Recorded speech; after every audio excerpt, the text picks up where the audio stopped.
The joy of our engagement still hangs in the air. But Zach and Liam have to leave me to chase the ghosts of their family. And I, with the new ring on my finger, also bear the heavy responsibility of leading to wolf packs. Chapter 47. You think it's their brother, I whispered. It was silent for a long time.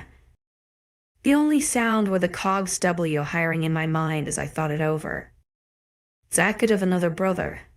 Liam could have another brother. I knew for Zach, one was enough. Knew he wouldn't really care, especially if he wanted me dead. I knew he wouldn't risk searching for him if it endangered me. But when I met Liam, he was desperate for family. He had spent his life alone, bouncing between homes and never having a stable family. He had that now, but I had a feeling he would jump at the chance to extend. I think so, yes, Dean finally answered, meeting my eye for the first time. And you're sure? I asked, raising an eyebrow. You're sure they look the same? You haven't just forgotten? He sighed and delved into the pocket of his large trench coat, retrieving a small slip of paper with a picture imprinted on the one side. He handed it me and I studied it for a moment. Dean looked younger in the photo, stronger, fierce, powerful. In front of me now he looked like a father. Here he looked like an alpha. But I didn't focus on him for too long, as beside him was Liam. Or at least the spitting image of him. He had been right. If I didn't know the dates, I would have said this was Liam a few years ago. He looked to be Zach's age, with slightly darker hair than Zach like Liam, but the same piercing blue eyes. His was largely built and tall, with a sharp lined jaw and thick eyebrows. There was no denying he was related to the Thorne brothers. Why didn't you tell me before? I asked him, handing back the photo. Keep it, he insisted. Honestly, I didn't think you would believe me. I didn't think you would want to hear it, especially if he was a risk to you. So why now? I raised a brow. Because I have seen you with Zach, with both of them. I know you care about them, so it seemed like the right thing to do. And I know they won't put you in any danger. I nodded. Do you miss him? I indicated to the picture, then met his eyes. He considered it for a moment. His eyes narrowed slightly while the corners of his lips switched between a smile and then a frown. I wouldn't mind seeing him again. He decided to answer, and I nodded. Thank you for telling me. I smiled over to him, and he reciprocated the expression. Thank you for believing me. I smiled a bit wider at his thanks. Ella, I really do want to know you. I'm aware I haven't done anything right so far, and you would likely be better off without me, and I will understand and respect you if that's the case. But if you would let me, I want nothing more than to be a part of your life wherever you will let me. Father, friend, anything. He looked at me with a hopeful expression, and my heart thud. I nodded slowly. I would like that, I told him, and he broke out into a smile that suited him better than a frown or scowl. I couldn't hold back my own smile as I continued. Baby steps. His grin didn't falter. Whatever you want. He stood and held his hand out for me to shake, but I stepped around his outstretched arm and into his chest, resting my head over his fast-beating heart. See you soon, he whispered, wrapping his arms around me. See you. I stepped away and showed him out the office, waving goodbye, and he strolled away across the village. Now for the hard part. Are you okay? Zach asked as I closed the door. I'm fine. Can I speak to both of you? I asked, nodding towards the open office door. Ella? Zach's voice was laced with panic. I took his hands and brought them to my lips. pressing a kiss to each of his knuckles. "Please."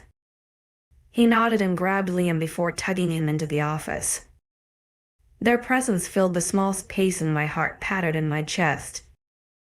How are they going to take this? What's up? Liam asked me, frowning alongside his brother while I dropped into my seat behind my desk. "I need to tell you both something," I explained. "Are you pregnant?" Liam squealed excitedly and I shot him a deadpan look. "Don't you think I would be telling Zach alone first if I was?" I laughed forcedly. Liam shrugged. "I would have thought you would tell us together." "I want to be the first to know when you are," he told me, pointing his finger at my non-inflated stomach. "Just sit down." I rolled my eyes and waited until they had both filled the seats on the opposite side of my desk. "Dean came to tell me something," I began, having no idea how to go about this. "There was a guy who trespassed on his territory years ago and he took him in. The boy was apparently from a pack who hated werewolves and wanted the descendants of the original werewolf dead, so when the boy tried to kill my mom, he ran from my dad." "Hold on. There's a pack that wants you dead," Zach snapped, visibly tensing. "Not anymore. Dean killed them," I assured him, gulping down my nerves so I could keep going. "He killed the entire pack, except for one cub that got away. I met 𝐊𝐢𝐧𝐬." His eyes widened as he swallowed the information. "My pack wanted you dead." He hissed and I nodded. "I'm sorry," I whispered, but he shook his head. "Don't be. Despite the fact they were family, I'm glad he did. It means you're safe," he assured me, and I smiled at him with so much love. "Except this guy who is still out there," Liam reminded Zach. "He was from our Zach's bag." I nodded, fingering the photograph in my pocket. "Yeah, this is him." I took it out and handed it over to the two of them, holding my breath as they studied it. "This is Liam." Zach frowned, glancing between his brother, me, and the photograph.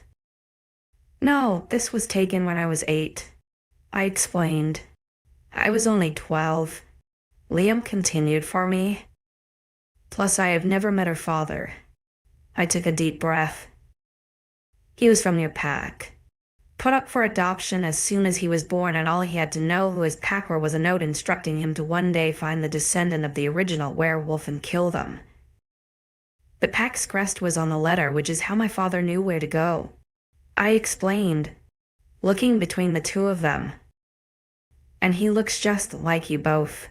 You think we have another brother?" Zach asked through gritted teeth. "Maybe," I said softly. "There is no doubt you are related. You look exactly alike. And the dates, the information, it all fits." Before either of them could respond, the office phone rang. I sighed and sent them an apologetic look, picking it up since it was work-related. "Hello? Ella? Turn on the TV. Channel 3? Tyler barked down the phone before he cut the call. I frowned and glanced at the boys, who shared my expression before jumping up and marching into the living room. I grabbed the remote and clicked 3 before a news headline popped up, and I dropped the remote. "Breaking news, evidence of the supernatural." And below was a clear video of a man in a cage with yellow eyes and claws before he was shifting into a large gray wolf. "Chapter 48, oh my god," I gasped, watching the video on replay for the 5th time. Every news channel across the world were sending this video viral, sending out warnings and retelling the story. "Good evening. Breaking news reveals a man who was spotted this morning with glowing orange eyes, attacking a group of local civilians. Police arrested him later this morning. a newswoman explained while I stood frozen. One of the officers explained they thought that he was simply wearing contacts to scare people and was possibly drunk, but later, CCTV caught a video of the man merging into some sort of wolf-like monster. An image of a large gray wolf flashed up on the screen.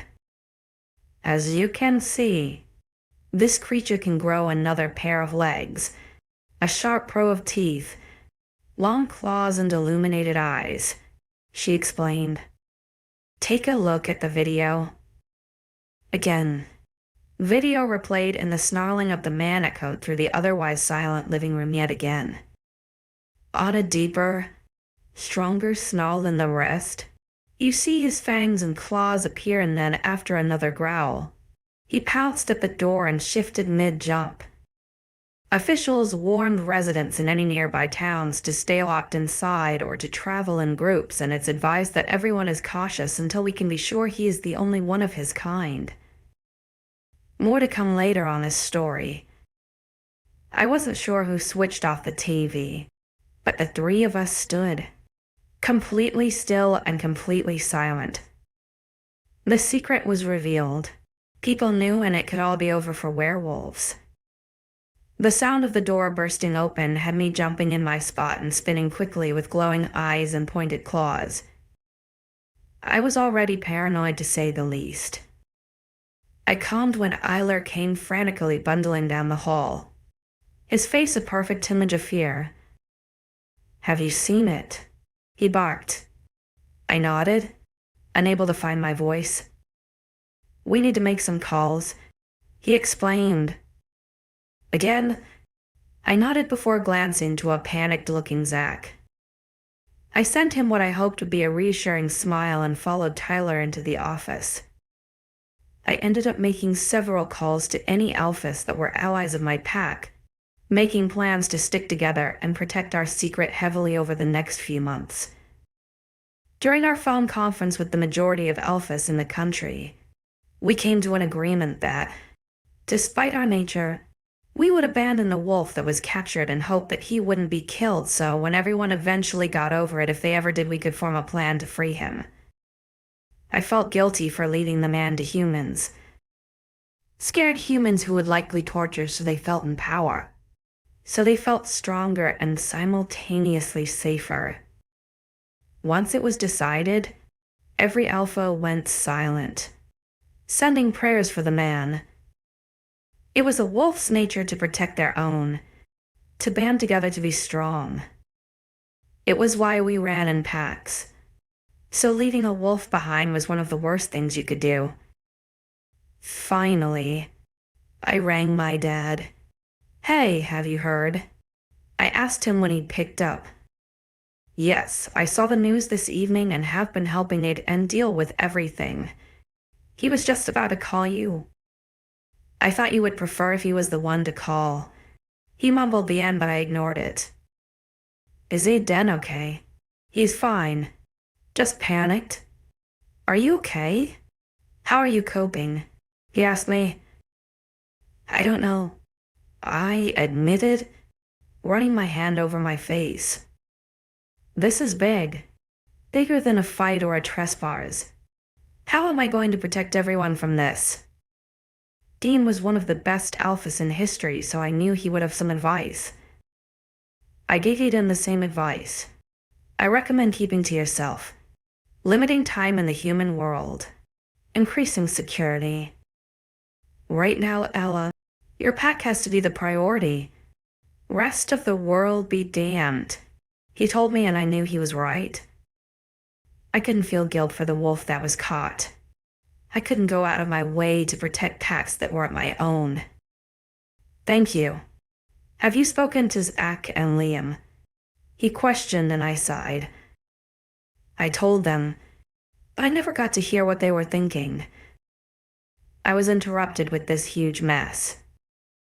I slumped back in my chair. 𝐊𝐿𝐬𝐬 had left a little while ago once we had finished all the business stuff. Now I just found myself needing advice. Guidance. "There is nothing you can do about the situation now, so talk to them. It's probably still on their mind," he advised, and I nodded. You're right. Thanks. I will speak to you soon. See you soon, 𝐊𝐢𝐬𝐬. He ended the call and I groaned as I looked to my desk scattered with papers and folders and important documents. Deciding Zach and Liam were more important. I quickly called Tyler and requested he organized a pack meeting for tomorrow morning, then strolled back to the kitchen.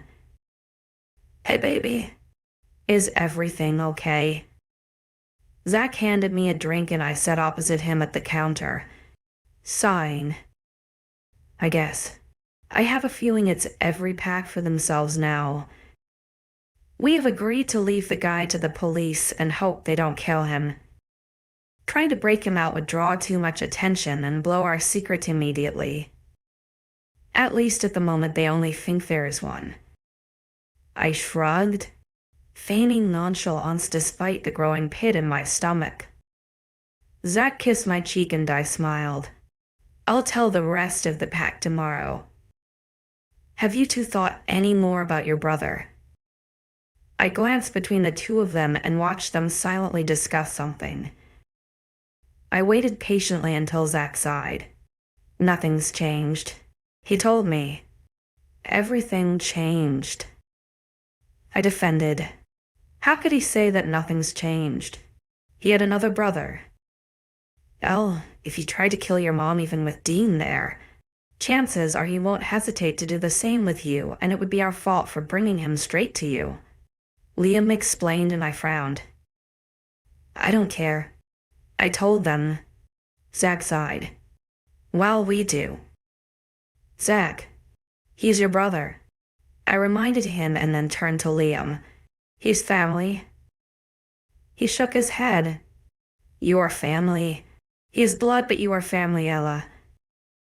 We aren't going to let someone who may try to kill you straight to your door, he said with finality, but I wasn't done. Guys, please. I don't want to be the reason you don't meet your brother. We don't even know if he is our brother, Zach reminded me, downing the rest of his drink. I sent my boyfriend a deadpan look. You saw the photo? Don't bother using that crap, Zach. I snapped and he frowned. Whoever he is. He rounded the counter and placed a kiss on my forehead. He isn't worth losing you. I leaned up to press my lips to his, showing him just how much I loved him in the soft brush of my lips against his. Well, you will never know if you don't take the risk. I sighed and turned to Liam. Please consider it. He again glanced between me and Zach, thinking it over before his shoulders slumped. We'll think about it. I wrapped my arms around him and then kissed Zach again. I'm going to bed. Night, guys. I turned to leave. Night, 𝐊𝐢𝐬𝐬. Liam called and Zach grabbed my wrist. Night, baby. I'll be up in a bit. I could see his worry as he searched my eyes for something. He thought I was mad. I claimed his lips in mine and smiled against his soft mouth. Love you, I assured him before climbing the stairs and collapsing into bed after what felt like the longest day of my life. Chapter 49, you ready? Zach kissed the top of my head, running his hand soothingly down the side of my face. I swallowed down my nerves and sighed. Not really. How are they going to react? I leaned into him and buried my head in his shirt, reveling in the feeling of his arms curling around me. His scent engulfed me and I sunk into it. They will freak out and worry, but then once they see how calm and together you are, they will realize everything will work out. Will it work out? I asked, glancing up to meet his icy blue eyes. Yes. He pressed a feathery kiss to my lips and tucked a strand of my hair behind my ear. I believe in you. Whatever happens. I rested my forehead against his and let out a deep breath. Thank you. We walked silently through the village, arms linked.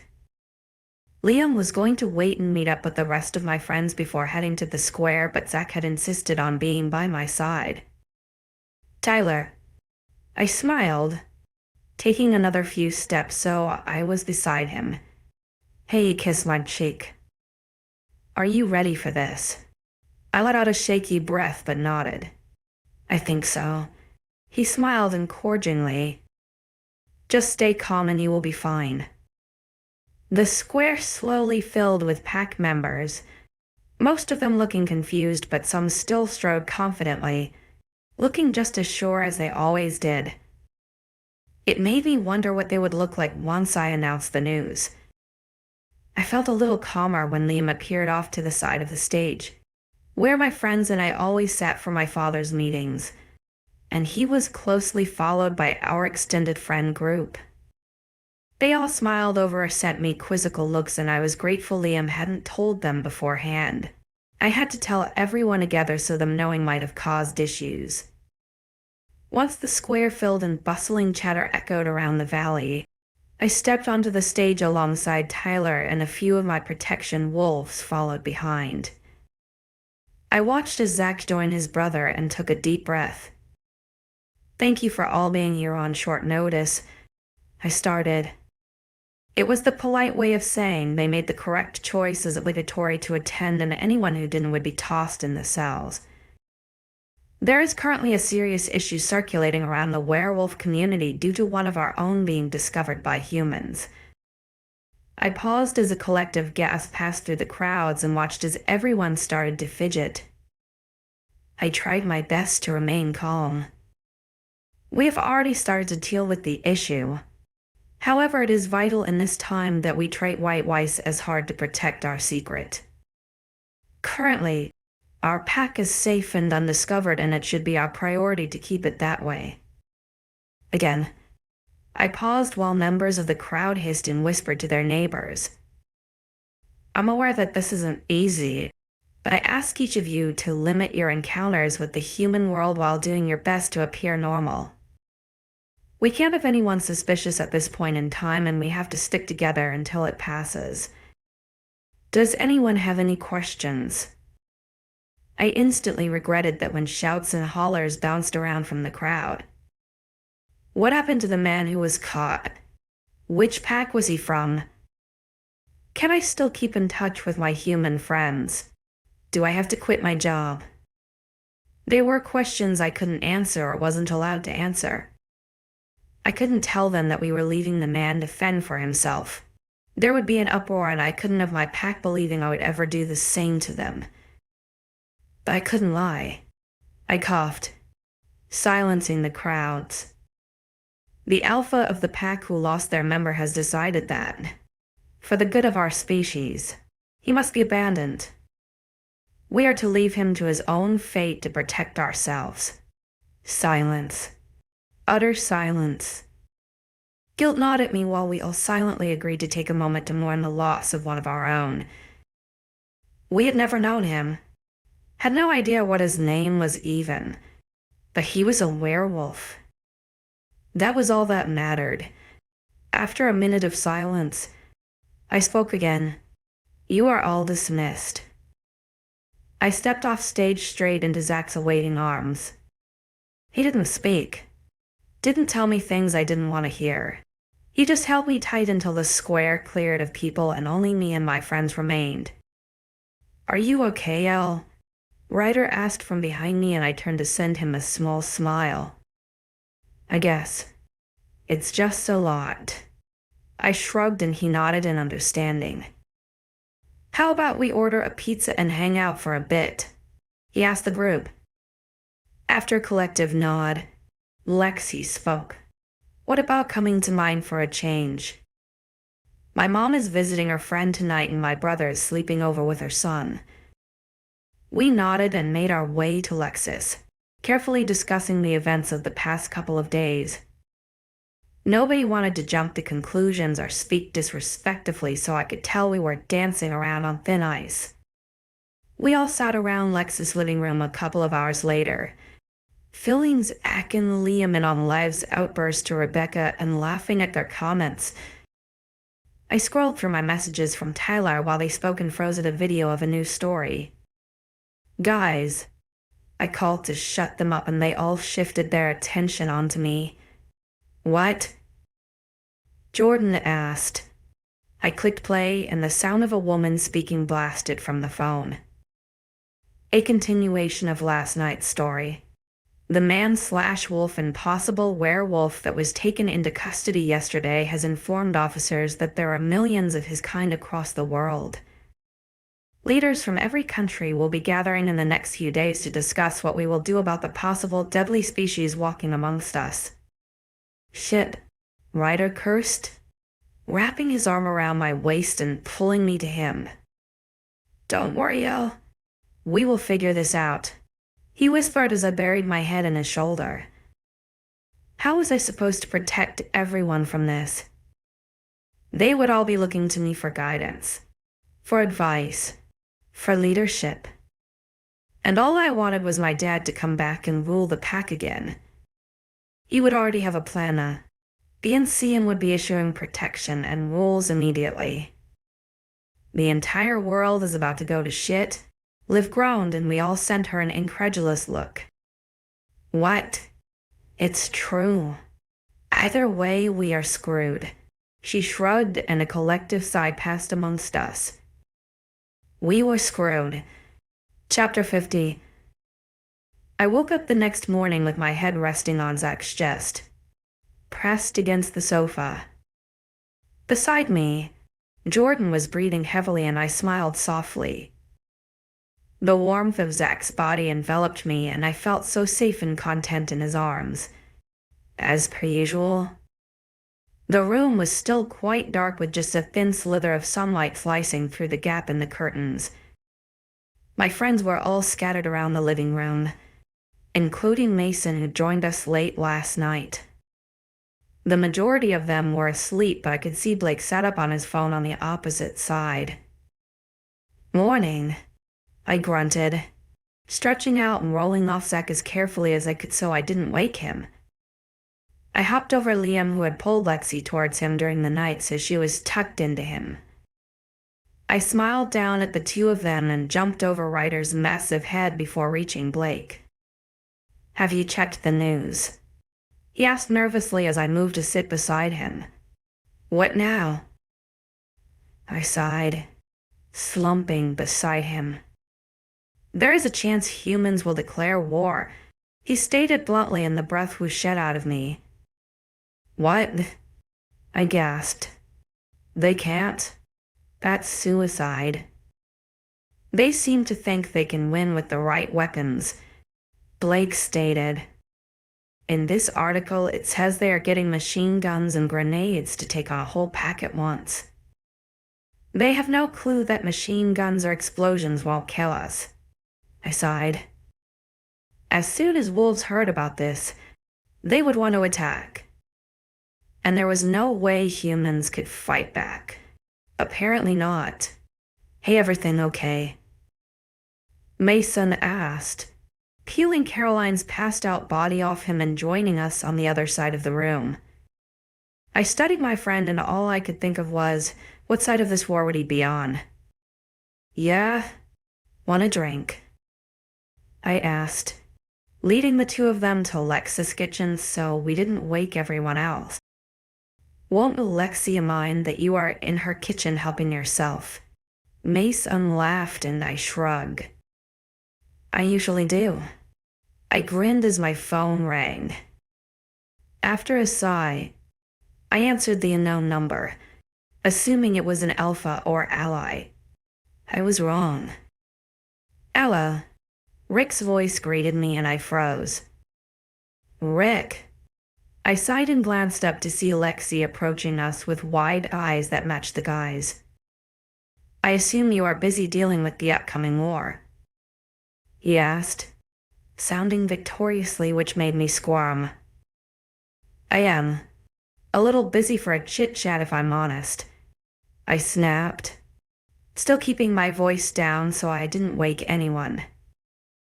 If Zach woke up now, he would be fuming. Then I will cut to the chase. I wanted to let you know that I will be seeing you very soon. I was going to wait a while longer, but with this war looming, my plans have changed. How inconvenient for you, I spat. Yes, well, if there are no humans left, There's no war between species. And if the new wolves want to attack the old wolves, they will be my own personal army to attack anyone I want. It will have to do. He feigned sadness. So, see you soon. By Rick, I snapped, ending the call and sighing. Rick? Zach's voice growled before he appeared in the doorway. Bright orange eyes locked on me. I bit my lip. Apparently the fact that humans are planning on declaring war on werewolves has sped up his plans. I huffed, dropping into my seat. War Mason asked, eyes wide, yeah? It's a possibility. I groaned, burying my head in my hands. The rest of them seemed to be woken from Zach's growling, and we were all soon gathered in the kitchen, waiting for, well, something. So, are we at war now? Ollie asked after a while. I'm not sure, to be honest, but it's highly likely, I replied with a huff. I rested my head on my arm, studying Lexi's kitchen before my eyes locked on something. Alexia. My voice was quiet and shaky. Yeah? She hummed. Who was that? I pointed to a photo of her and her brother when he was just a baby. He was in the arms of a large man with definite murky green eyes. Lexi hovering beside him. My dad. She huffed, slumping subconsciously against Liam. I keep telling my mom to get rid of it, but she seems intent on remembering the bastard. I glanced at Zach, who could also see the photo, and shared my panicked look. Alexia? I whispered. That's Rick. The silence echoed through the room while we all stared at the photo. Rick looked reasonably happy, but there was still something off about him in the photo. His dark eyes were almost glaring at the camera, and his grip on his son seemed just a little too tight. It just didn't look right. Let me see, Liam demanded suddenly, snatching the photo from the surface and studying it. Oh my God. He was the only other one who had met Rick, and I couldn't miss the way his hand grasped Lexi's and squeezed it reassuringly. You've seen my dad, Lexi whispered shakily, lowering into a seat on the other side of the counter. She looked tired, more exhausted than I had ever seen her, and the guilt ate away at me. I nodded solemnly. Sorry, Lexi. And he's the same guy who wants to turn humans into his own personal op. Lexi asked, meeting my eyes with hope dripping in hers. I sighed and nodded. I hated that she had to know this about her own father. I knew how that felt, to have a father who was also a power-hungry ass, even if that turned out to not be the case. Lexi had always resented her dad for walking away when her brother was only a few weeks old. She had always been angry at him, but now the anger seemed to be matched with hurt. That means you guys are cousins, right? Caroline asked him. Lex's eyes lit up a little when she looked back to me. Yeah, I guess it does. I smiled sincerely at her and wrapped my arms around her shoulders. I'm so sorry. Is there anything I can do? She looked dazed as she shook her head no. I sighed as she leaned into me and wrapped my arms around her shoulders, cradling her head against my chest. So let me get this straight. We are in the middle of a humans versus werewolf war. There is some power-hungry guy out there that wants to kidnap 𝐏𝐿𝐻, who just happens to be Lex's dad. Zach and Liam have a secret long-lost brother, and 𝐿's evil dad is trying to not be evil. Am I missing anything? Ryder huffed. I don't think so, no. I muttered. We really did seem screwed. Chapter 51. The next morning felt entirely wrong. I got up and trudged downstairs to find my slightly sweaty, shirtless boyfriend cooking breakfast with his less sweaty but equally shirtless brother. They served up the food and the three of us ate and chatted as if our whole life hadn't changed in a matter of days. The two of them seemed to share glances and converse silently more often than they usually did, and I had a feeling they were thinking about their brother. I decided it was best not to mention him again because it may just remind them of the reasons why it would be a bad idea to find him. Once we had eaten, I kissed my boyfriend goodbye and listened while they both warned me to stay safe, and then, like the hypocrite I am, met my friends and marched straight into the human world for my second exam. We agreed that nobody went anywhere alone all day. Not to the exam, not to the toilet, nowhere. We stuck together like glue to make sure nothing could go wrong, and then grabbed a takeout smoothie from the cafe to drink on the way home. All day we had listened to the students gossip about one thing in particular: werewolves. Every theory was debated until they could discard it and come up with another, and we were practically flinching with every word.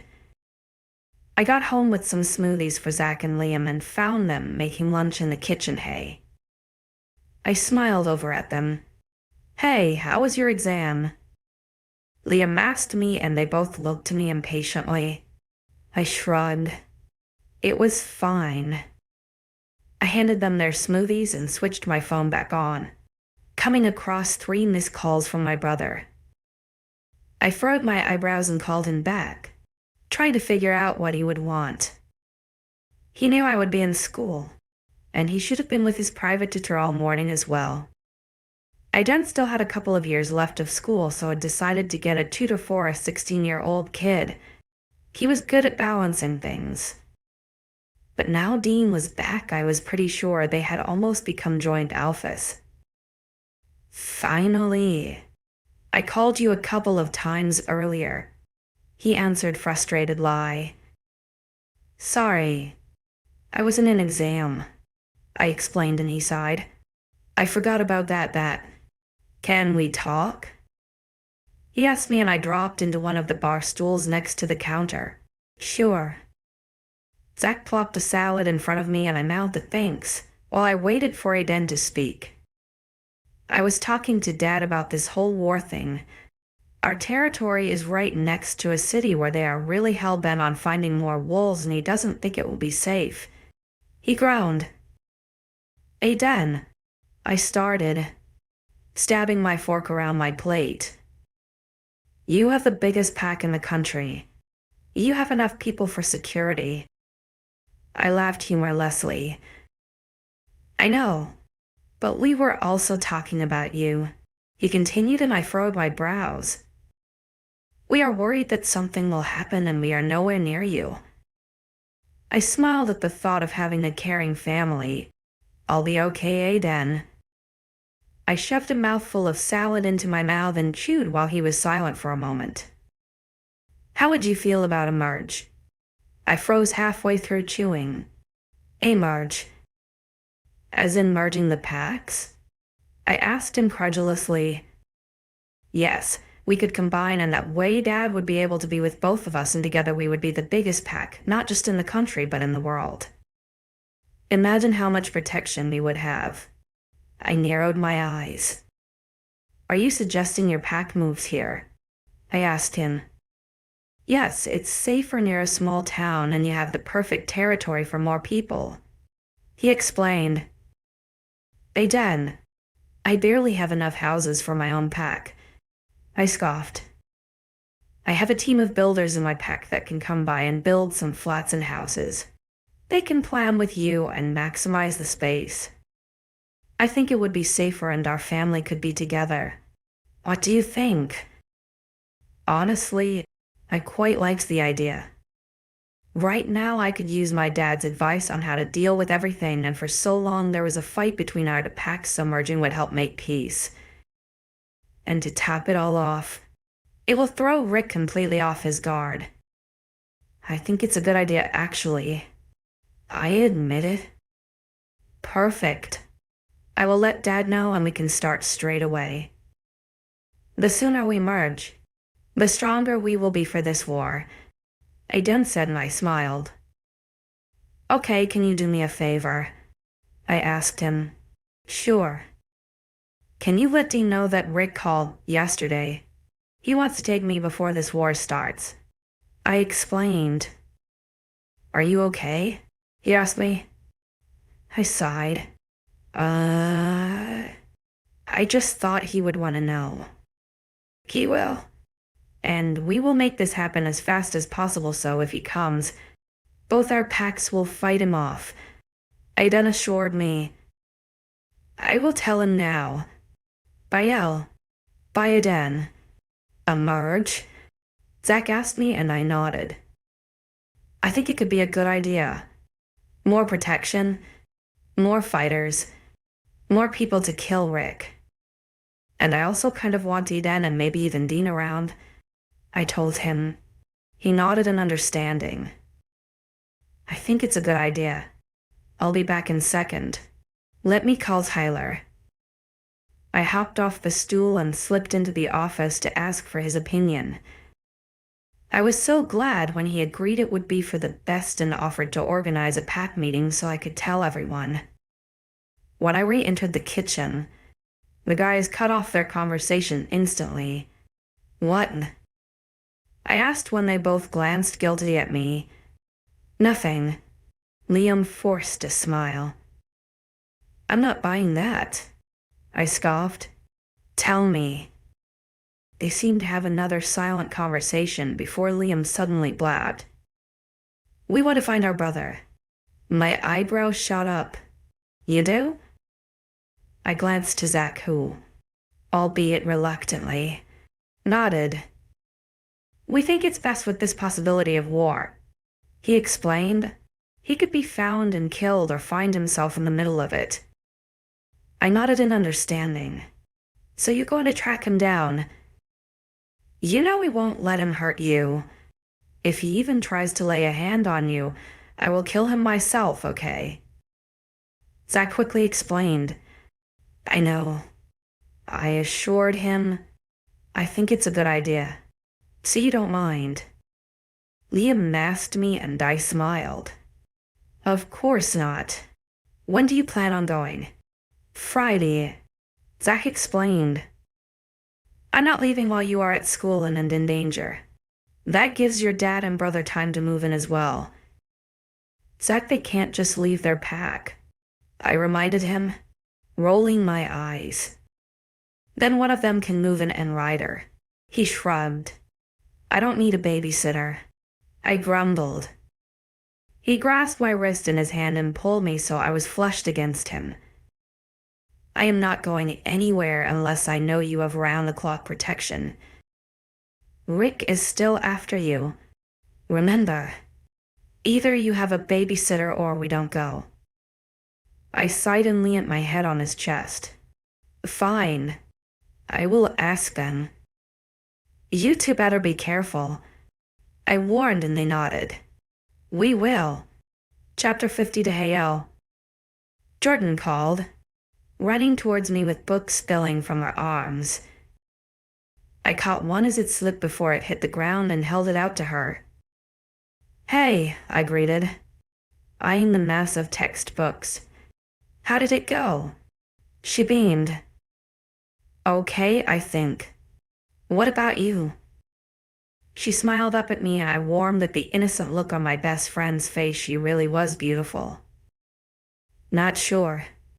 I shrugged, dropping her book back onto her huge toppling pile. What's with these? I nodded towards her leaning tower of paper. Revision for the next exam, she stated as though it was the most obvious thing in the world. I scrunched up my face but nodded nonetheless, walking alongside her to meet the others. Hey, they all greeted. I walked with my group of amazing friends through the town where we dropped Mason off home. Then the rest of us vanished into the thick of the wood, concealed from anyone who lived in 𝐊𝐲𝐬𝐬. As we started the ascent up the mountainside, Ryder discreetly pulled me aside. How are you? He asked me and I narrowed my eyes. Liam told you, didn't he? I groaned and he nodded regretfully. Told him what? Liv asked and I turned to watch everyone give her a death glare. What? She asked, raising her hands in defense. They were all secretly listening because they are nosy and can't mind their own business, and you just alerted me of it, so now we can leave and make our conversation private if we wanted to. I explained, and she rolled her eyes. I thought friends didn't have secrets. They don't, Lexi informed her, sending me a pointed look. Don't give me that look. I have no secrets, I assured her. If you must know, he was referring to the fact that Zach and Liam are going to find their brother tomorrow. I explained. Wait, what? Caroline got. Zach is leaving you. Jordan asked me. I thought he was dangerous. Blake narrowed his eyes. Sounds like a secret to me. Lexi scoffed. It's not a secret. I just didn't mention it because I knew it would make a big deal out of nothing. This brother may be dangerous, but he is in danger with a war brewing, I explained. No, there is no way Zach would leave you, much less to bring someone who wants you dead back to your own home. Liam must have forced him, Caroline stated. I shook my head. He wouldn't, Lexi defended, and then slammed her jaw shut, checking to see if anyone noticed her eagerness to defend Liam. Luckily for her, everyone was too hung up on my news to notice, so it was only me smirking at my cousin as she blushed a bright red. Zach trusts you guys to take care of me. Plus, my dad and Aiden are going to be around a lot more, I reminded them. I informed the pack of the decision yesterday, and after explaining the benefits, the majority were on board. So you're okay with it? Writer check? Still waiting for an answer from his original question. Yes, it was my idea, I informed him, and he nodded hesitantly. We approached the border of the village, and one by one, everyone split off from the group to head home until it was just me and Ryder heading to the center. He grabbed my wrist just before we entered the inner circle. You know I'm here for you, right? He checked. I rose to my tiptoes to place a kiss on his cheek. I know. Thanks. I smiled, and he returned it before crossing the gardens to his house while I strode towards mine. Hey, baby, Zach greeted with a smile. Hey, I kissed him gently. Get rid of the bag and come with me, he ordered, pulling my school bag from my shoulders and slinging it onto the floor. Where are we going? I asked him while he dragged me out of the house and across the inner circle. Well, I am going tomorrow, and I want to spend a day with you, he explained, holding me close as we entered the woods and headed up the mountainside and away from civilization. Zach, I called when we passed the clearing and ventured into the thick of the wood.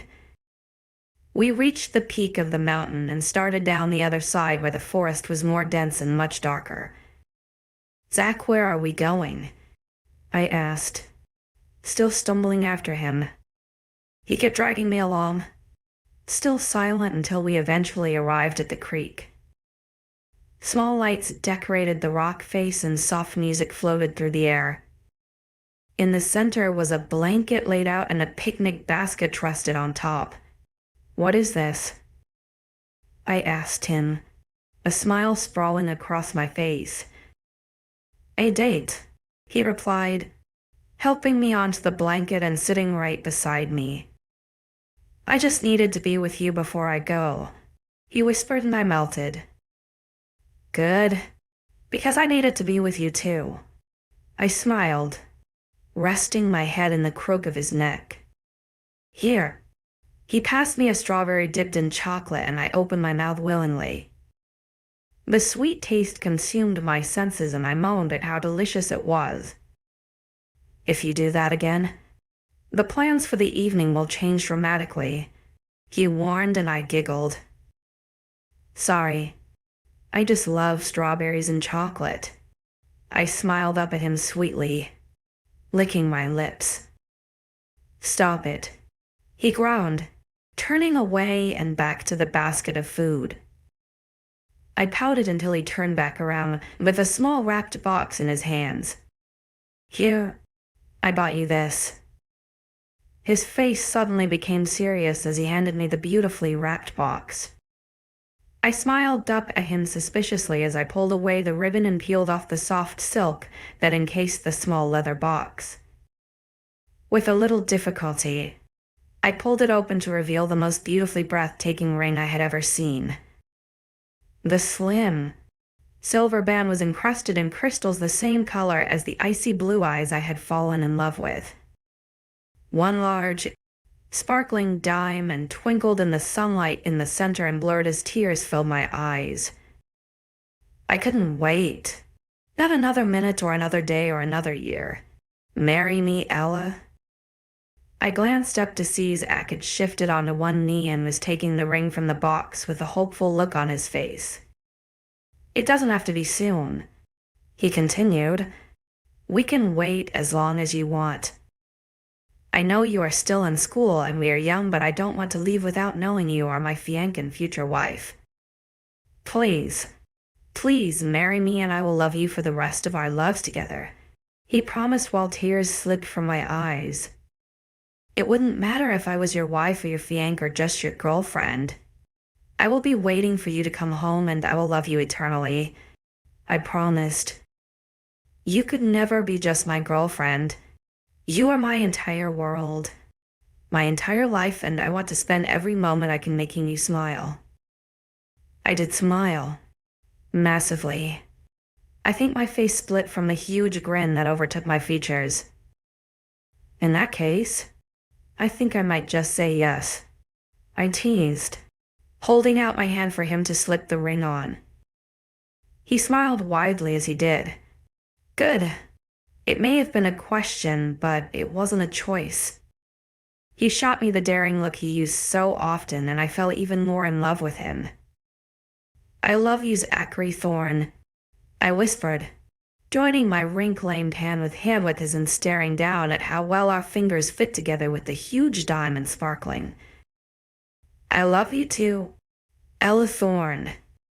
He grinned up at me and I laughed, slamming my lips onto his and kissing my fiancé with everything I had. Chapter 53. I was engaged. Engaged? I flaunted my ring in the mirror the next morning as I got ready for the day, admiring the piece of jewelry that I loved immensely. Once I was ready, I skipped downstairs to come face to face with reality. Zach and Liam were leaving today. The man I was supposed to marry was leaving. "Hey, beautiful." He suddenly appeared, pressing a kiss to my lips before taking my left hand and admiring his new territory. "God, it's so good that you are officially mine." I smiled. "I was always yours." I kissed him. I followed him into the kitchen to find Dean and Aiden sat at the counter with Liam and froze. "What's going on?" I asked and the three looked up. "Congratulations." Liam nodded towards my ring and I blushed. "Thanks." Zach and I hadn't managed to get home until early this morning since we were busy celebrating all night. It was a perfect night but was bittersweet knowing it would be followed with a goodbye. "We came to speak to you," Aiden explained and I nodded for him to elaborate. "I want you to be alpha of both packs." His words were like a slam in the face, and if I hadn't been clinging to Zach in secret hopes I could keep him with me, I would have stumbled backwards. "Are you kidding? What about you?" I frowned. I never did like it. "And I want to finish school and graduate. Not be alpha when there is someone much more capable to do the job," he explained. "You were born to be an alpha, Ella," Dean added. "Your dad taught you everything you need to know. You are the best person for it. You really think I will be okay with such a big pack?" I asked incredulously. I wasn't my father, either of them. I wasn't a strong, ruthless leader.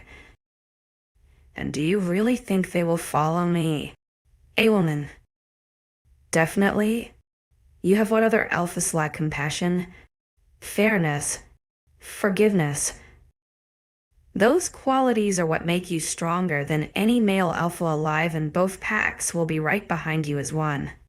My dad told me, and my heart squeezed. So will you do it? 𝐻𝐤 asked. I glanced at my fiancée whose words rang through my head. I'll always believe in you. I thought of my dad who raised me to be alpha despite the fact I was a girl, and knew if he was here, he would be screaming at me to say yes. I thought of my mom, who taught me all those qualities, assuring me they would help me be stronger than any man in power.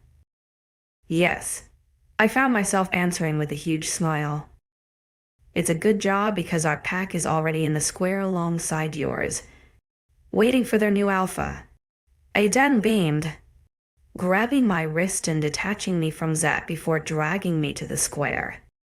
He hopped straight up on stage and silenced everyone. Allow me to introduce to you our alpha, he boomed before stepping aside and kneeling. I smiled down at my younger brother and friend, finding it difficult to believe he was so young. He was only just 16 and had been alpha to the largest pack in the country for almost a year. But then I was no different. 17 years old and engaged to my nearly 19-year-old boyfriend, leader of the largest pack in the world, about to finish high school and simultaneously led a pack of wolves into war against innocent, scared people. I watched as everyone bowed, a wave passing over the crowd until those at the very back, pressed up against the wall of a house, were lowering their heads in submission. 50 wolves stood before me, awaiting my commands, awaiting my guidance, my leadership. My own father bowed down alongside my fiancée after he sent me a wink, and my best friends in the world. I felt the dominance seep into my veins as the number of submitters grew massively, could feel my bones strengthen, my claws sharpen, my teeth ache for flesh. The more dominant I was, the stronger and faster I became, and with the biggest pack in the world, I was instantly the strongest alpha on the planet. And I felt it. Every drop of power consumed me as I rose above everyone I cared about, everyone I was responsible for. It all felt surreal. Rise. My voice boomed through the air, bouncing around the valley. Every head lifted to stare straight at me, and I smiled back, feeling my power high simmer down. You are all dismissed. I turned and hugged my brother before joining the rest of my family. I'm so proud of you, Zach whispered against my lips. I smiled against his mouth and blocked out the group of people while I lapped my tongue over his in my mouth. You have to go now, don't you? I sighed as he suddenly pulled away and frowned. I'm sorry, baby. He kissed the top of my head and pulled me against him. I love you. I squeezed the life out of him while burying my head in his shirt, taking in his scent to remember while he was gone. I love you too. I'll be waiting for you, and I'll be counting the days until I can get back to you, he assured me, reluctantly letting go. I turned to Liam and practically threw myself at him. I'll miss you, I told him, holding him close and nestling my face in the crook of his neck. I'll miss you too, he told me, pulling away to kiss my cheek. Stay safe, okay? He pleaded, and I nodded. You too? I looked to Zach. Both of you. They both agreed and let me go. I slammed my lips to Zach's one last time, tasting him, touching him, committing every detail to memory as if I would never see him again. Eventually, we pulled apart and I stepped back into Ryder's awaiting arms. Liam left a quick kiss on Lex's lips that had everyone staring wide-eyed at her, but all I could look at was the two foreign brothers walking away from me while I stayed with the rest of our dysfunctional but incredible family. Zach turned back once he had crossed the square. I love you. He mouthed and I mouthed back. I love you too.